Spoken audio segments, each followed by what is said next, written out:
A paz do Senhor Jesus. E Jesus, clamando outra vez com grande voz, rendeu o espírito. Eis que o véu do templo se rasgou em dois, de alto a baixo, e tremeu a terra, e fenderam-se as pedras. E abriram-se os sepulcros, e muitos corpos de santos que dormiam foram ressuscitados. E saindo dos sepulcros, depois da ressurreição dele, entraram na cidade e apareceram a muitos. E o centurião e os que com ele guardavam a Jesus, vendo o terremoto e as coisas que haviam sucedido, tiveram grande temor e disseram: verdadeiramente este era o Filho de Deus.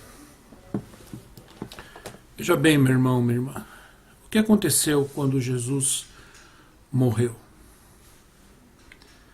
Naquele exato momento, diz o texto bíblico, que o véu do templo se rasgou. Esse véu era aquele pano que separava o lugar santo, onde estavam o candelabro, o altar de incenso e o altar dos pães da preposição, do Santíssimo Lugar, ou do Santo dos Santos, que era onde ficava a Arca da Aliança, a arca que simboliza a presença absoluta de Deus.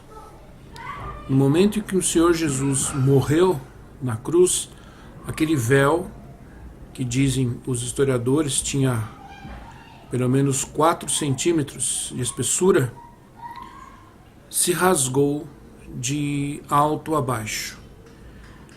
E aqueles que estavam ministrando no santo lugar puderam ver a arca, o que não lhes era, segundo a lei, lícito, porque somente o sumo sacerdote podia entrar uma vez por ano naquele lugar. E logo depois que aquele véu se rasgou, houve uma grande expressão natural, quer dizer,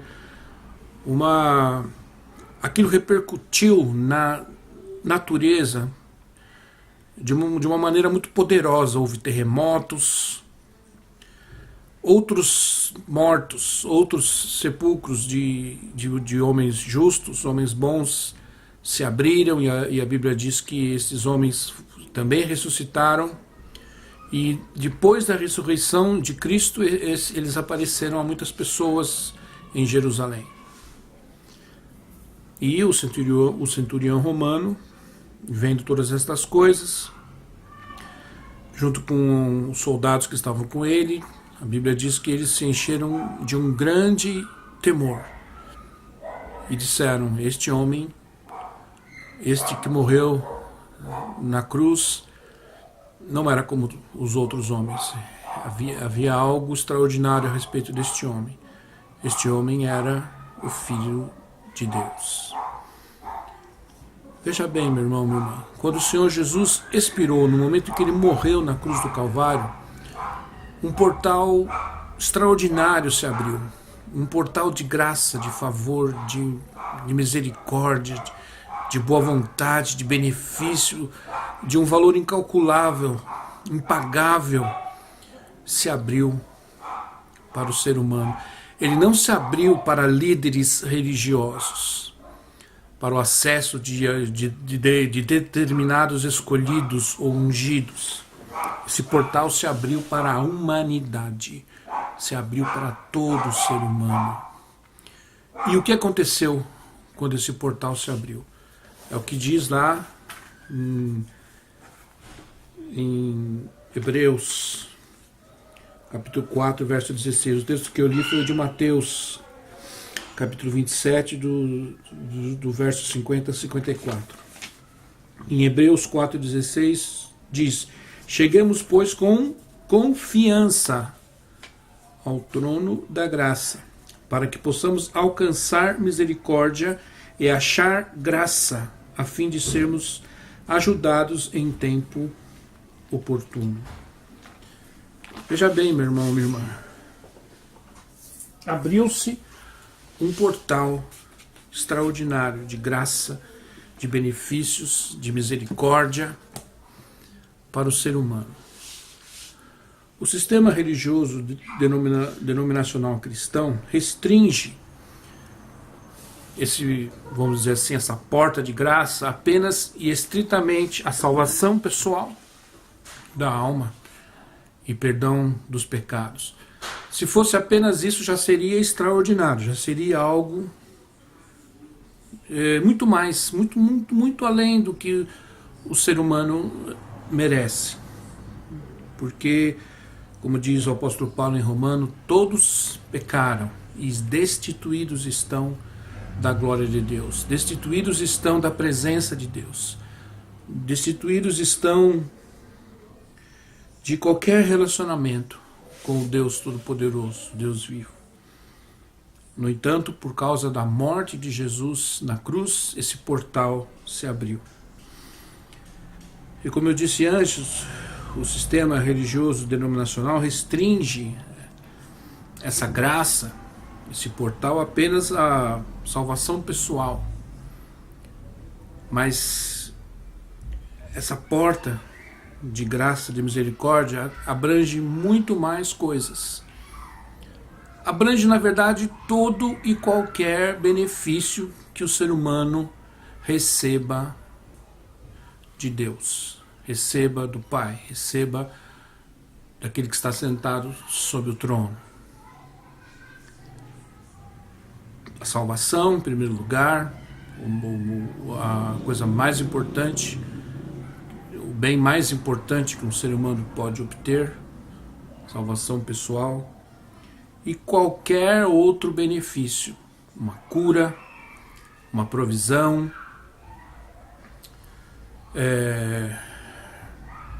o atendimento de uma petição, de uma oração, de uma súplica. Nós temos, na verdade, a palavra-chave aí é acesso. Nós temos acesso. Todo aquele que crê, todo aquele que tem sede, venha a mim e beba. Quem crê em mim, como diz a Escritura, rios de água viva fluirão do seu interior. Tome de graça, gratuitamente, da água da vida. Por que o sistema religioso não quer que você saiba disso? Com certeza, por causa da rejeição, porque o sistema da religião rejeitou Jesus e depois rejeitou o Evangelho, rejeitou a palavra, a fé apostólica, exatamente por isso, por causa da ganância e da cobiça. E hoje, depois que o cristianismo se institucionalizou, a partir do 3º século, se formou novamente um sistema religioso que a morte de Jesus havia abolido. A morte de Jesus na cruz havia acabado com um sistema de sacerdócio humano, de sacrifícios para o pecado, sacrifícios expiatórios. O único sacrifício na nova aliança que vale é o de Jesus, lá na cruz. Não é necessário mais nenhum outro tipo de sacrifício expiatório. Jesus cumpriu toda a justiça de Deus e abriu a porta, uma porta extraordinária de graça, de perdão, de favor para todo ser humano. Ordenou aos seus discípulos que anunciassem este evangelho, anunciassem esta boa notícia, esta boa nova, que a porta da graça estava aberta, que o véu do templo, o véu que representava o esconder da presença de Deus havia sido rasgado, a presença de Deus poderia vir a todo ser humano que cresce, que fosse lavado no sangue do Cordeiro, poderia ter um relacionamento estreito, uma amizade, uma comunhão íntima com o Pai, com o Filho, o Espírito Santo.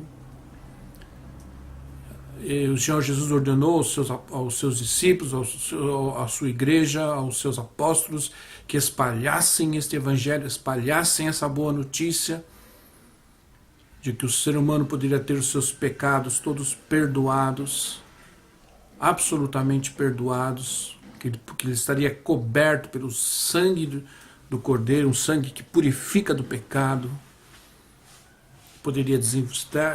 poderia voltar a ter um relacionamento íntimo com Deus, muito mais profundo até do que tiveram Adão e Eva antes de pecarem. Mas o sistema da religião se rebelou contra isso, se revoltou, rejeitou essa graça. E aos poucos, a partir do tempo em que a igreja se institucionalizou, ali com Constantino, a partir do terceiro século, e o evangelho e a igreja se transformou, a doutrina do evangelho degenerou para um sistema religioso de dogmas. Houve um retorno novamente à lei mosaica, vamos dizer assim, pelo menos em alguns aspectos. Voltou o sistema sacerdotal. Eles não quiseram que houvesse apenas um mediador, apenas um sumo sacerdote, como diz o livro de Hebreus, um sumo sacerdote da nossa confissão de Jesus, aquilo que ele fez por nós na cruz. Então eles criaram novamente um outro sistema sacerdotal, de religião, de mediação humana, para que, através da religião, eles pudessem novamente controlar, dominar as pessoas e também lucrar com o nome de Jesus, com a fé em Jesus. E isso tudo se transformou naquilo que nós vemos no sistema religioso cristão, né, denominacional, que nós temos hoje.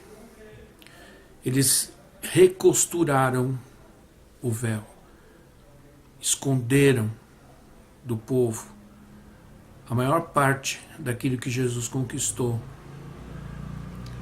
pela humanidade na cruz do Calvário, para poderem novamente ter controle, domínio, poderem exercer poder e domínio sobre as pessoas. Então você nunca vai ver uma mensagem como esta no sistema religioso denominacional. Eles sempre vão manter as pessoas na ignorância, para que elas continuem agindo como se fossem absolutamente dependentes de homens para se achegarem a Deus ou para terem um tipo de comunicação com Deus. E isso é uma grande mentira. Jesus conquistou para nós lá na cruz do Calvário que a presença de Deus, o trono da graça, estivesse à disposição e que todo ser humano tivesse acesso a esse trono. É uma falácia terrível. Eles se esconderam e continuam escondendo das pessoas essa grande verdade, a grande verdade do Evangelho. E por isso darão conta ao Deus Todo-Poderoso, pelo que estão fazendo, consciente ou inconscientemente. Porque muitos deles sabem o caminho da graça, mas por causa da ganância, por causa do orgulho, por causa do controle, por causa da soberba, têm escondido isso do povo. Estão voltando, retrocedendo novamente para leis, misturando o evangelho com o judaísmo, misturando o evangelho com o ocultismo, com esse sistema de encantamento, de feitiçaria, que é a venda de objetos consagrados. Isso é um ato de feitiçaria. É um ato de ocultismo, é um ato de encantamento. Essa pregação, esse discurso de que certos objetos serão ungidos ali pelo pastor e você vai levar eles para sua casa e esses objetos vão trazer algum tipo de benefício para as pessoas. Isso é puramente satânico, ocultista. E estão misturaram o evangelho, o cristianismo autêntico, aquele pré-Constantino, que é o cristianismo lá de Antioquia, quando os discípulos foram pela primeira vez chamados cristãos, imitadores de Cristo. Misturaram o cristianismo verdadeiro, pré-Constantino, pré-constantiniano, o evangelho, com o ocultismo, com o judaísmo, e estão propagando um falso evangelho, por pura ganância. Por isso o juízo de Deus vai vir sobre esta geração da igreja, vai começar pelos líderes, vai começar pelos pastores, pelos profetas, pelos mestres desse sistema. Deus te abençoe, meu irmão.